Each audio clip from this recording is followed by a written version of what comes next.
Havendo Deus falado no Antigo Testamento. Stephen Cohn, Edições Tesouro Aberto. Jó. O governo benevolente de Deus e o sofrimento.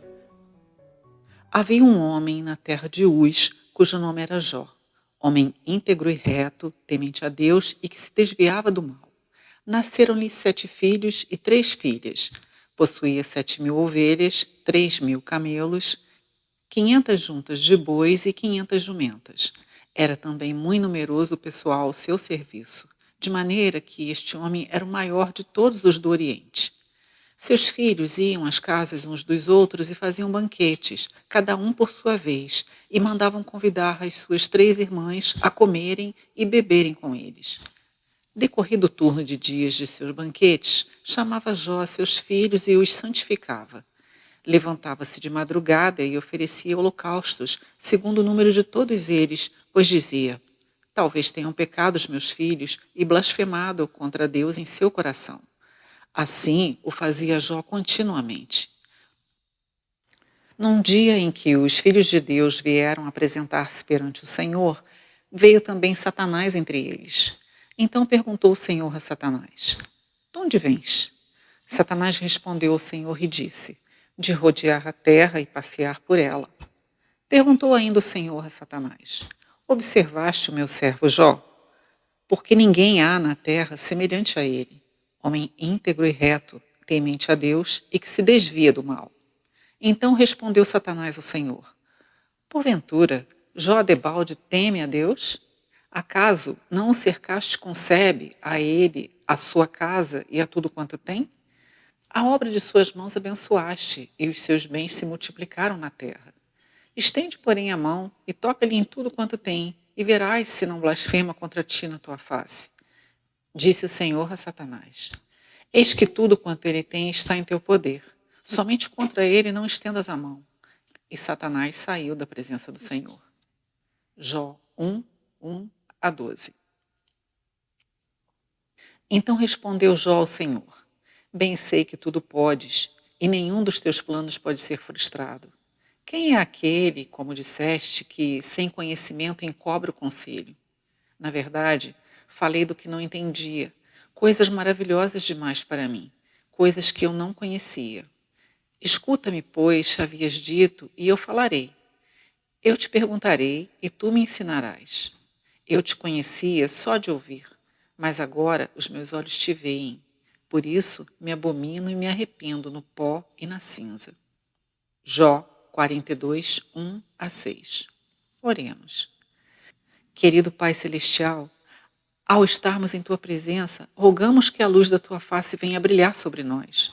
Oramos para que a Tua palavra venha e alcance nossos corações, de modo que possamos nos prostrar e Te adorar, pois Tu és verdadeiramente o nosso Deus, o nosso Senhor.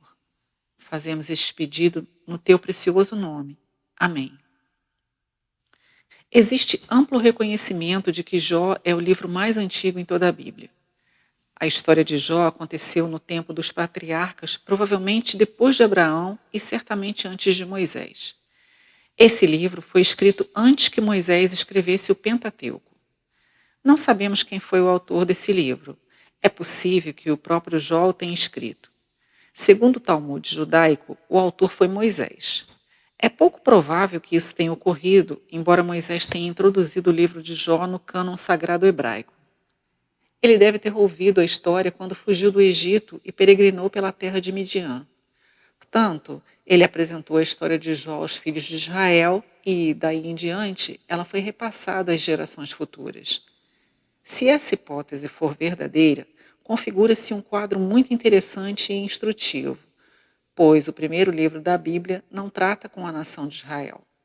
Ele fala de um homem que viveu antes que a nação de Israel fosse formada e que estava fora do arraial israelita. Ainda que a nação de Israel tenha sido abençoada por Deus, isso nos mostra que seu interesse está em toda a humanidade e não apenas em uma nação. Além disso, se Moisés apresentou este livro aos filhos de Israel, ele não poderia ser intolerante e preconceituoso, tal como gerações posteriores quiseram fazê-lo. O livro de Jó faz parte dos livros de sabedoria da Bíblia. Há 3 livros de sabedoria: Jó, Provérbios e Eclesiastes, que tratam da vida prática do homem. Eles fazem essa abordagem segundo ângulos diferentes, mas no final chegam à mesma conclusão. O temor do Senhor é o princípio da sabedoria. Provérbios 9, 10. Eis que o temor do Senhor é a sabedoria. Jó 28, 28. Teme a Deus e guarda os seus mandamentos, porque isto é o dever de todo homem. Eclesiastes 12, 13. Portanto, ainda que esses livros abordem a vida prática segundo ângulos diferentes, eles chegam à mesma conclusão: o temor do Senhor. Provérbios nos mostra a vida diária. Eclesiastes nos mostra a prosperidade. Jó nos mostra a adversidade. Esteja a vida em prosperidade ou em adversidade, permanece a verdade de que o temor do Senhor é o princípio da sabedoria. O livro de Jó também é listado entre os livros poéticos da Bíblia, dos quais existem 5 no Antigo Testamento.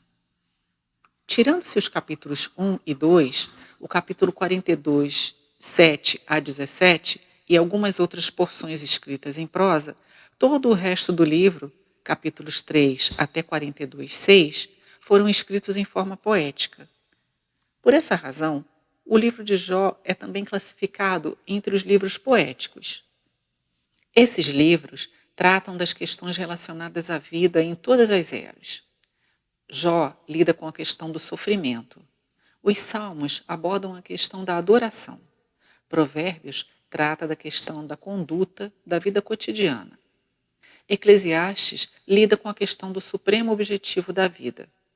Cântico dos Cânticos aborda a questão do amor. Sejam quais forem os problemas que possam existir na vida, a solução só é encontrada em Cristo.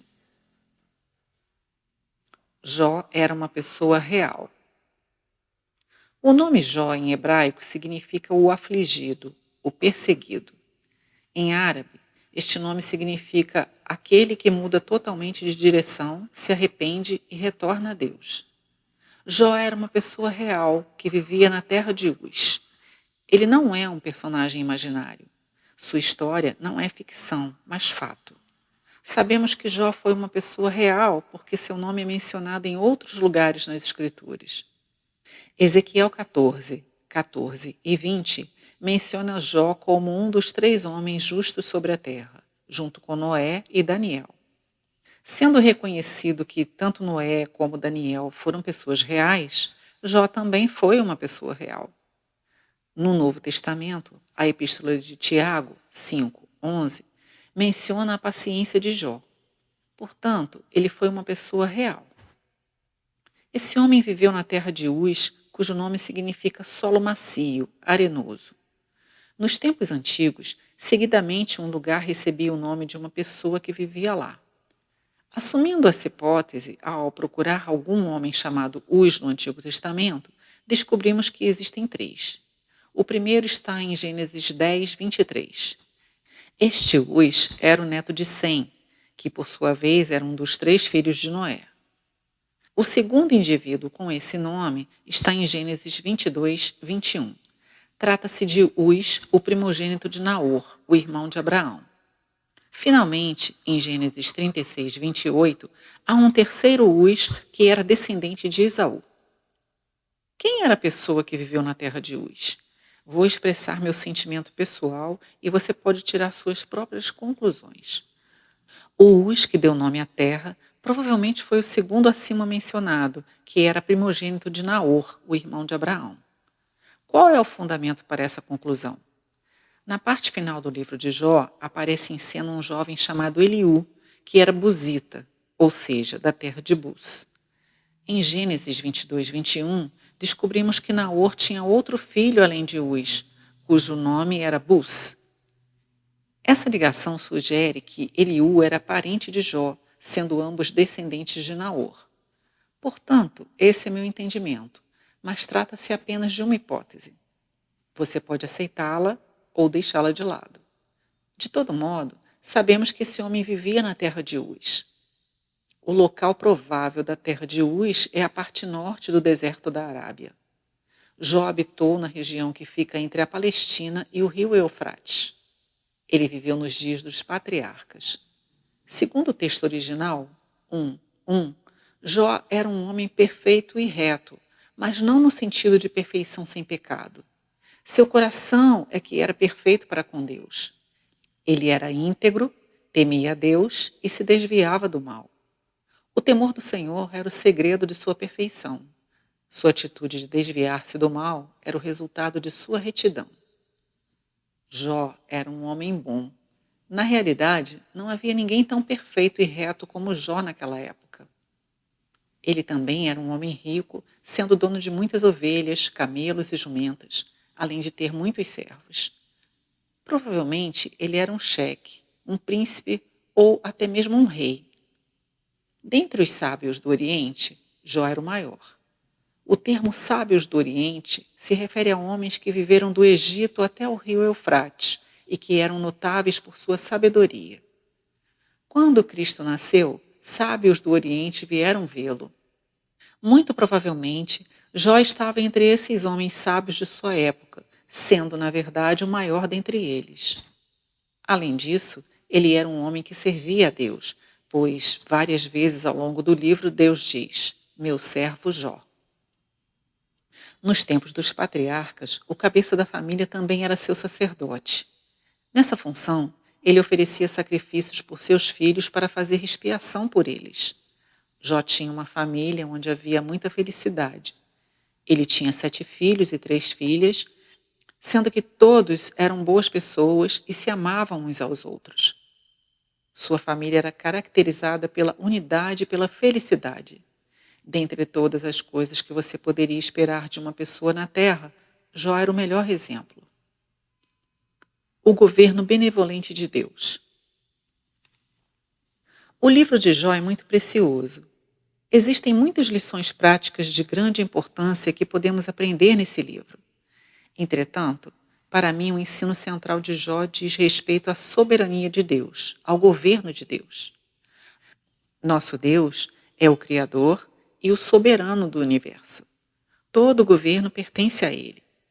No livro de Esther, nós notamos, de forma secreta, o cuidado providencial de Deus para com seu povo rebelde. Isso é parte do governo de Deus. Contudo, no livro de Jó encontramos o governo moral de Deus, ou o governo benevolente de Deus para com um de seus amados. O governo de Deus é algo tremendo neste universo e nós precisamos ser capazes de vê-lo. Ele é Deus e, portanto, o governo está em suas mãos.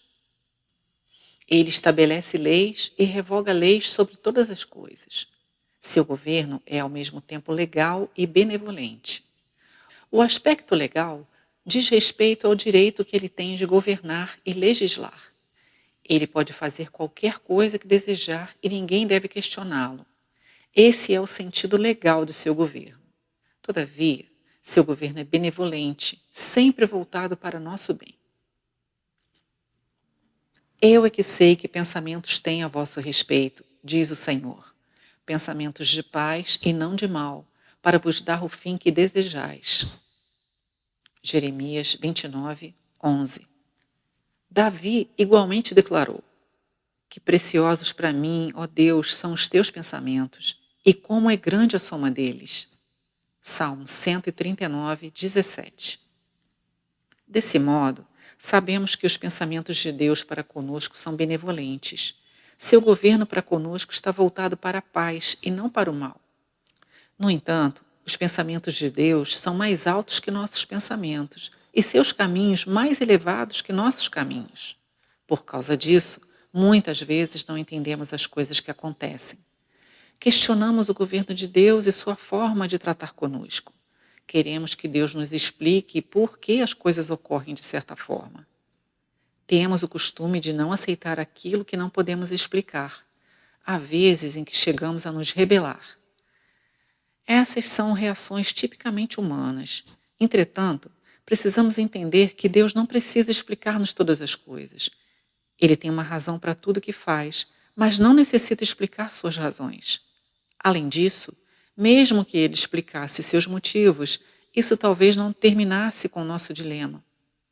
A solução para nosso problema em relação ao governo de Deus não está em perguntarmos por que as coisas ocorrem, mas em descobrir quem está por trás das coisas.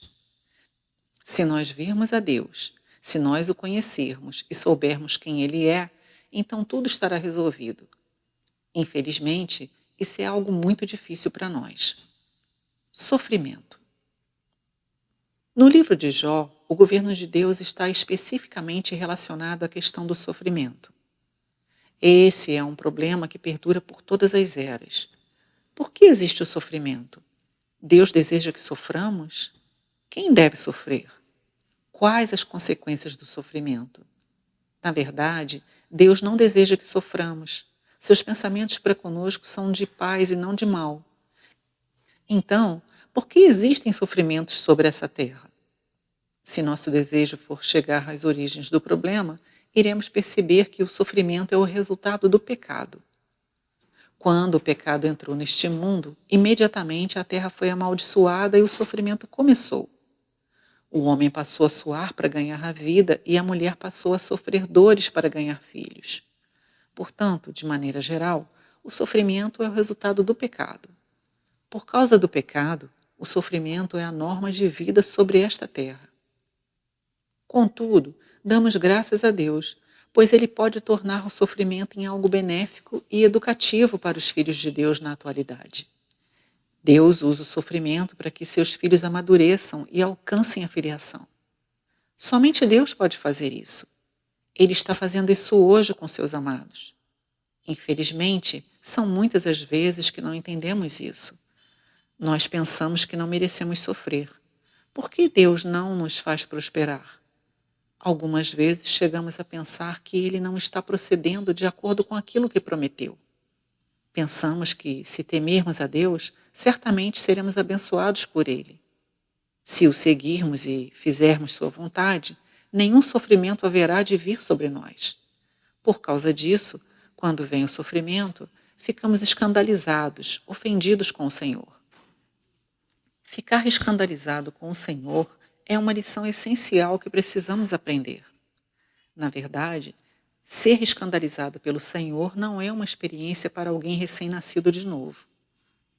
Se você é um bebê em Cristo, nunca se sentirá ofendido pelo Senhor, pois todo o seu sofrimento pode ser explicado por seu próprio pecado, sua carne e muitas outras coisas.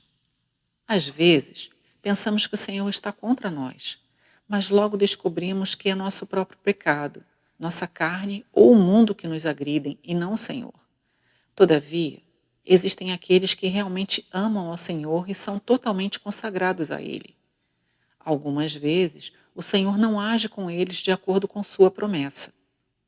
Eles têm todo o direito de esperar que o Senhor faça certas coisas, mas Ele não age como eles esperam.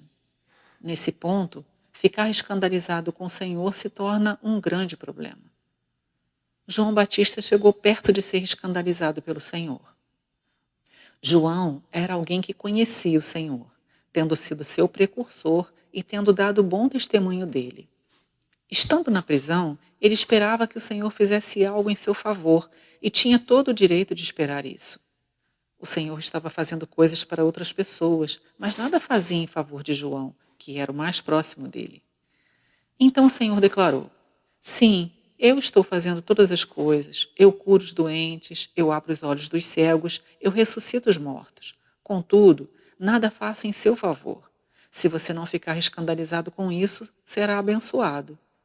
Veja Mateus 11, 2 a 6. Esse homem chamado Jó tinha todo o direito de esperar que Deus o abençoasse e não o fizesse sofrer. Ao contrário de suas expectativas, ele foi afligido e, por causa disso, sentiu-se escandalizado pelo Senhor. Entretanto, vemos no final do livro que Jó foi abençoado, pois não permaneceu escandalizado. Tudo isso que tratamos até aqui são observações gerais, de modo a poder entrar no livro de Jó. Deus desafia Satanás com Jó. Os primeiros 2 capítulos de Jó são uma narrativa em forma de prosa. Houve um homem cujo nome era Jó e que vivia na terra de Uz. Já mencionamos que ele era um grande homem, provavelmente ocupando a posição de um chefe, de um príncipe ou mesmo de um rei. Além disso, Jó conhecia a Deus, andava no temor dele e em retidão, sendo que Deus o abençoava grandemente. Então o cenário muda repentinamente da terra para algum lugar nas alturas. Sabemos que o trono de Deus está firmado perpetuamente no terceiro céu. Satanás foi expulso desse lugar e não poderia comparecer lá. Todavia, devem existir ocasiões em que Deus estabelece sua corte fora do terceiro céu. Esse lugar deve ser o que é descrito em Efésios 2:6 como as regiões celestiais. Nesse local, em um determinado dia, Deus estabeleceu sua corte e todos os seus anjos, que são espíritos ministradores, vieram para relatar a Deus sobre seu serviço. Isso nos mostra o governo de Deus e todos os termos empregados no relato de Jó visam permitir que nós, seres humanos, possamos compreender. Embora Satanás tenha se rebelado contra Deus, ele ainda era um servo de Deus, um espírito ministrador. Ele estava entre os anjos que vieram dar conta de seu serviço a Deus. Nessa ocasião, Deus desafiou Satanás com Jó. Deus lhe perguntou: "De onde vens?" E Satanás lhe respondeu: "De rodear a terra e passear por toda ela." De fato, isso é o que Satanás está fazendo, não como um viajante, mas como um acusador e devorador. Ele passeia por toda a terra com o único fim de devorar e matar. Esse é o pensamento de Satanás e ninguém escapa de sua atenção. Deus sabia disso e então desafiou o inimigo dizendo: "Observaste meu servo Jó? Não existe ninguém tão perfeito e reto que tema a Deus e se desvie do mal como meu servo Jó. Será que Deus irá orgulhar-se de nós diante de Satanás? Eu bem sei que não estou qualificado. Deus não poderia desafiar Satanás comigo porque existem muitos pontos fracos em minha vida. Contudo, esse homem chamado Jó deve ter sido extraordinário, a ponto de Deus poder usá-lo para desafiar Satanás." Dentre todos os homens do mundo, Jó tornou-se alvo das atenções de Satanás. Ele tornou-se a pessoa a quem o inimigo desejava devorar. Deus então concedeu-lhe uma chance e disse: "Vejamos se você pode devorá-lo." Satanás é muito sutil. Ele disse a Deus: "De fato, Jó é perfeito, reto e temente a Deus. Mas será que ele não faz isso por algum motivo? Tu o cercaste com sebe, tu o protegeste e o abençoaste. Ele te ama, mas não por tua causa. Ele te teme devido aos benefícios que recebe. Se tirares a cerca que o protege e deixar-me atacá-lo, ele blasfemará contra ti na tua face." Nisso vemos como Satanás é sutil e observador. Deus lhe respondeu: "Muito bem, vá adiante com sua tentativa." A soberania de Deus. Existe algo muito importante que precisamos entender. Por que razão hoje em dia acontecem tantas coisas na Terra que não podemos explicar? A razão é que as coisas que acontecem na Terra não são apenas terrenas. Existe uma esfera celestial envolvida nos assuntos terrenos. No entanto, tudo o que vemos é o âmbito terreno. Como não podemos ver o invisível e percebemos apenas o terreno, somos incapazes de explicar o que acontece. É impossível para nós explicar tudo o que acontece na Terra apenas com nossa visão terrena. É preciso também usar a visão celestial, pois o céu está envolvido com os assuntos da Terra. Outra coisa que precisamos lembrar é o governo de Deus. Mesmo que Satanás seja chamado de príncipe deste mundo, ele não pode fazer coisa alguma sem a permissão de Deus. Quando Deus colocou uma sebe ao redor de Jó, Satanás não tinha qualquer meio de entrar.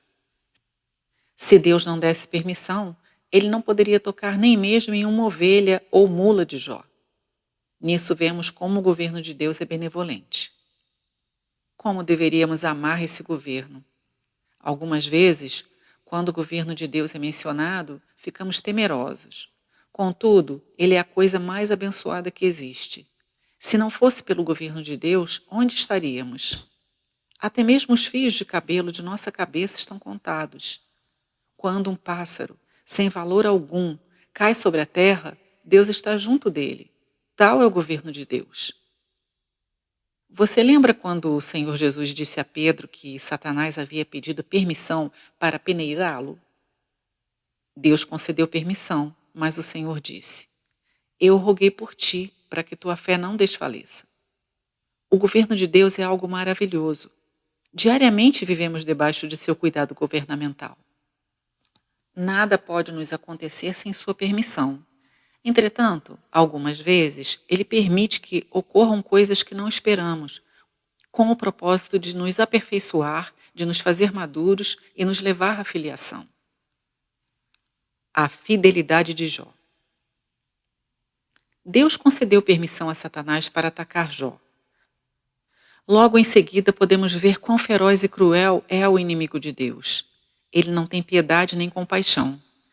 Em apenas um dia, tudo que Jó possuía desapareceu. Não se foram apenas seu gado, seus camelos, suas ovelhas e seus servos, mas também seus filhos foram levados em um único dia. As más notícias chegaram uma após a outra.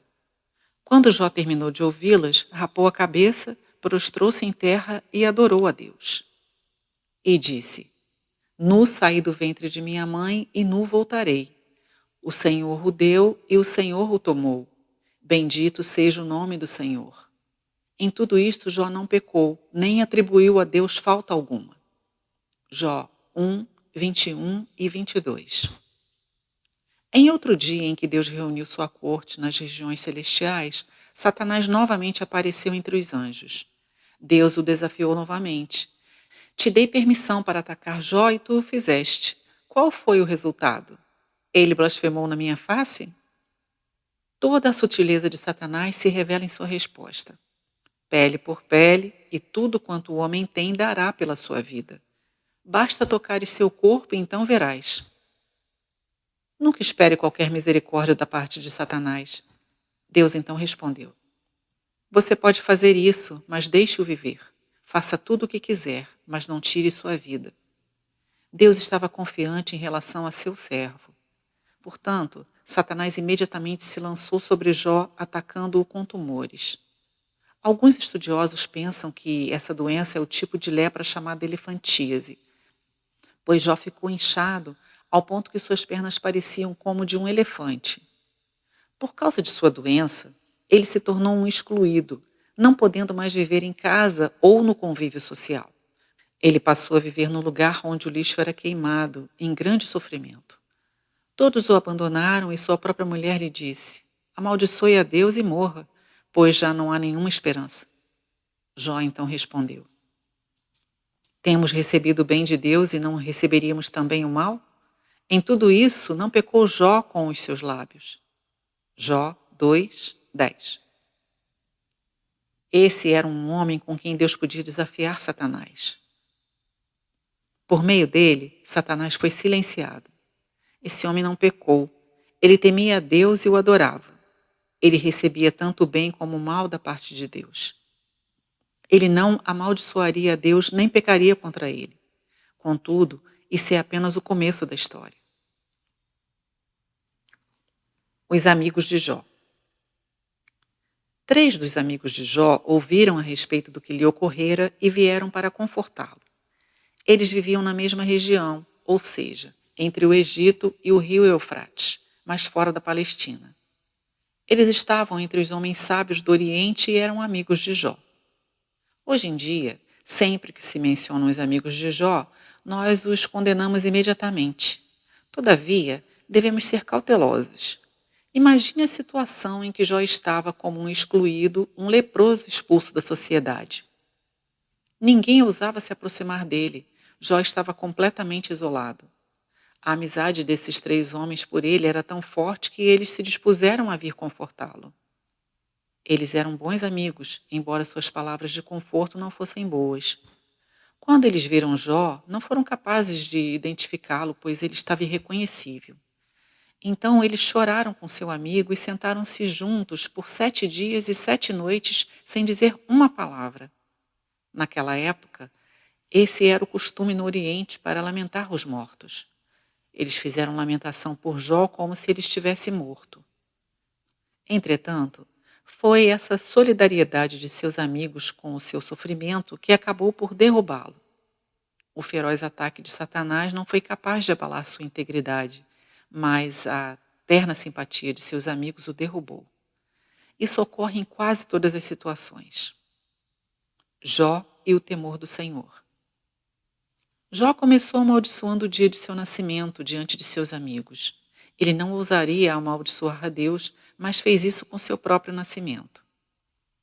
Porque aquilo que temia me sobreveio, e o que receava me aconteceu. Nunca estive tranquilo, nem sosseguei, nem repousei, mas veio sobre mim a perturbação. Jó 3, 25 e 26.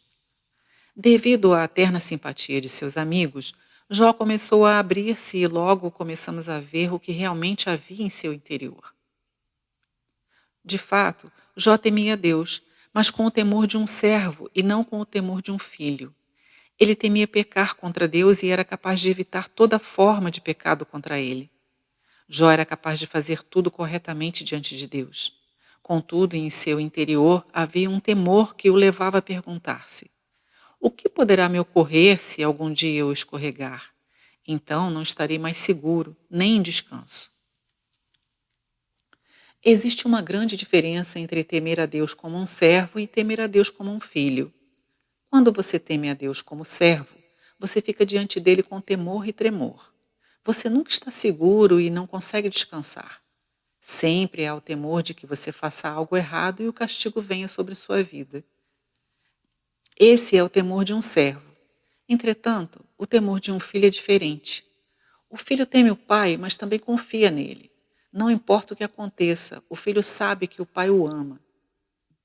Esta é a diferença entre o temor do servo e o temor do filho. Se porventura algo acontece, o servo coloca em dúvida o coração de seu mestre. Ele passa a indagar se o mestre estará a seu favor ou contra ele. Todavia, se você teme como um filho, não importa o que aconteça, você sabe que o pai o ama. Você se mantém seguro, em paz e em quietude.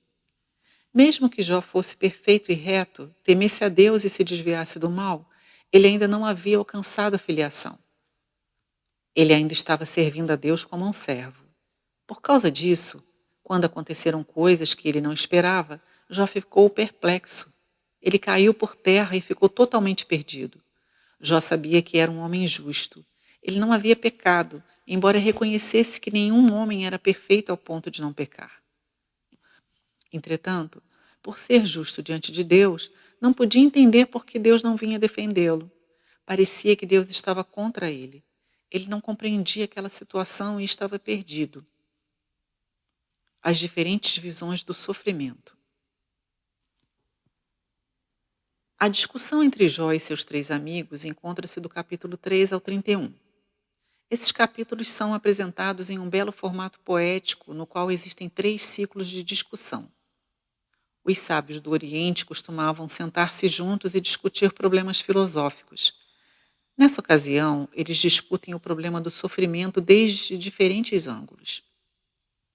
É provável que eles já tivessem discutido o caso de Jó e chegado a uma conclusão previamente. Elifaz era o porta-voz dos 3, pois foi o primeiro a falar. Elifaz aborda o problema do sofrimento de um ponto de vista místico. Ele disse: eu ouvi o sussurro de um espírito, vi um vulto e ouvi alguém falando comigo. Pode ser o homem mais justo que Deus? Não desprezes, pois, a disciplina do Todo-Poderoso. O místico é uma pessoa que vê as coisas de acordo com os seus sentimentos.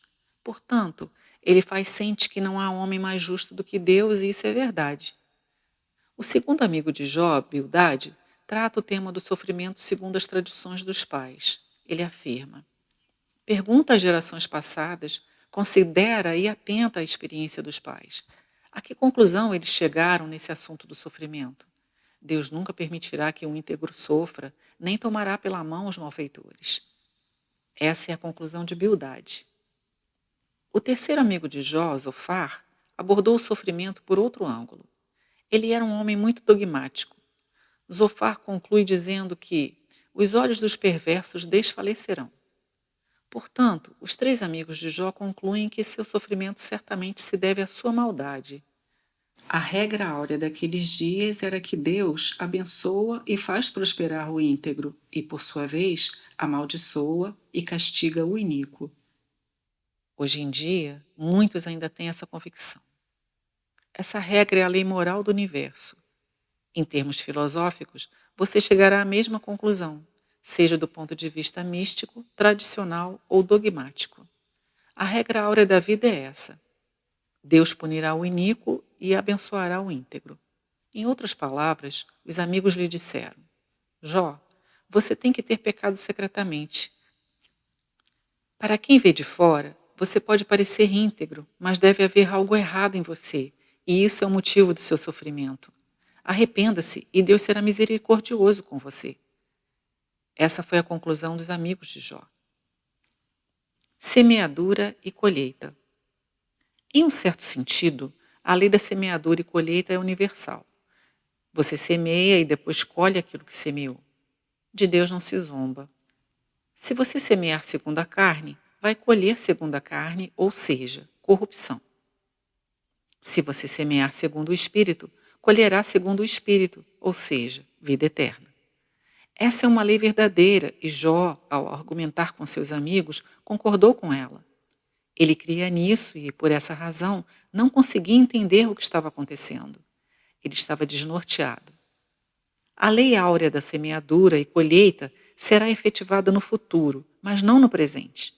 Se você olhar ao seu redor hoje, perceberá aquilo que Jó mencionou. Algumas vezes, o iníquo vive com prosperidade, enquanto o íntegro sofre grandemente. Mesmo que algumas vezes Deus castigue o iníquo e abençoe o íntegro, essa regra não é aplicada a tudo e a todos no presente. Contudo, quando Deus começar a julgar, a lei da semeadura e colheita será absolutamente verdadeira. Isso ocorrerá no tribunal de Cristo para com o povo de Deus e no juízo do grande trono branco para com o mundo. O sofrimento é educativo. Jó e seus amigos também não perceberam que o sofrimento não é necessariamente punitivo. Ele pode ser educativo, como na formação de uma criança. Se o sofrimento é punitivo, então temos que dizer que Deus castiga o iníquo e abençoa o íntegro, até mesmo em nossos dias. Entretanto, o sofrimento é mais do que uma punição, pois também é educativo. Deus usa hoje o sofrimento para educar seu povo, de modo a gerar o filho varão, Apocalipse 12, 5, e levar-nos à filiação. Jó e seus amigos não conseguiam entender isso naquela época. Eles expressam algum conhecimento disso em suas palavras, mas era um vestígio de luz muito tênue. O que eles conseguiam entender era que Deus pune o iníquo e abençoa o íntegro. Portanto, os três amigos concluíram que Jó certamente havia pecado. Jó procurou defender-se dizendo: Não, eu não pequei, vocês não estão entendendo a situação tanto quanto eu. Ao defender-se, ele inconscientemente passou dos limites. Em outras palavras, ele tentou se justificar e condenar a Deus. Apesar disso, notamos alguns momentos em que a luz se manifesta em suas respostas. Um exemplo é o capítulo 9, onde Jó diz: se houvesse um árbitro, um mediador, ele estava buscando um intermediário. No capítulo 13 ele diz: ainda que ele me mate, nele esperarei. No capítulo 19, Jó declara: eu sei que o meu Redentor vive. Se eu não puder vê-lo na carne, o verei posteriormente. No capítulo 23 ele diz: Deus sabe o que aconteceu comigo. Depois dele me provar, sairei como ouro. Em outras palavras, Jó tinha vestígios da luz, mas isso não era suficiente para tirá-lo de sua perplexidade. Jó é exposto. As idas e vindas do debate entre eles acabaram expondo a autojustiça de Jó. A seus próprios olhos, Jó se considerava justo. Ele era tão justo que chegou a pensar que era justo. Ele pensou que poderia comparecer diante de Deus para debater com ele e terminar justificado. Deus poderia estar errado, mas Jó não estaria errado. A autojustiça é um aspecto do lado bom do nosso eu, mas continua sendo parte do eu. Quando você chega ao final dos argumentos de Jó, encontra também a autopiedade. Eu fui abençoado por Deus. Eu era tão grande no passado, mas agora olhem para mim. Todos me desprezam. Ele começou a ter pena de si mesmo. Aqui percebemos que Deus desejava tratar com o eu deste homem íntegro. O motivo pelo qual Deus permitiu que Satanás atacasse Jó foi para expor o seu eu. Satanás não conseguiu fazer isso e então Deus permitiu que os amigos de Jó cumprissem a tarefa. Para aquelas pessoas que realmente amam o Senhor e que se entregam totalmente a Ele, sem reservas, o maior problema é a autojustiça.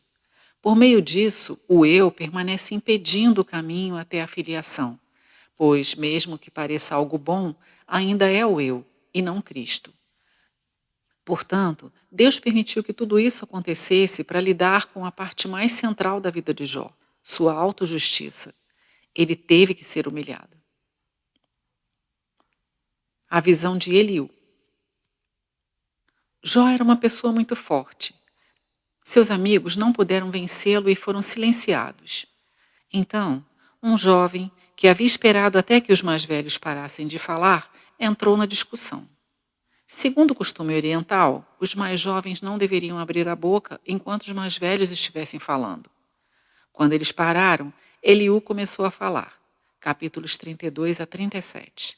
O nome Eliú significa Ele é o meu Deus. Ele serviu mais ou menos como um intérprete daquilo que estava acontecendo. Segundo o entendimento de Eliú, o Senhor estava educando e disciplinando Jó de modo a produzir algo melhor. Contudo, ao fim de sua primeira fala, capítulos 32 e 33, Eliú contemplou o silêncio de Jó e notou que sua interpretação não fora aceita. Então foi a vez de Eliú ficar indignado e permitir que o seu eu fosse exposto, capítulos 34 e 35. Mais adiante, ele percebeu que havia passado dos limites e recuou, capítulos 36 e 37. Ao longo dessa terceira fala, Eliú refere-se a um trovão que ressoa, mas depois do trovão, percebemos que surge o áureo resplendor do norte, 37 e 22, que ele usa para descrever a majestade de Deus. Essa é uma parte cheia de beleza. Jó vê a Deus.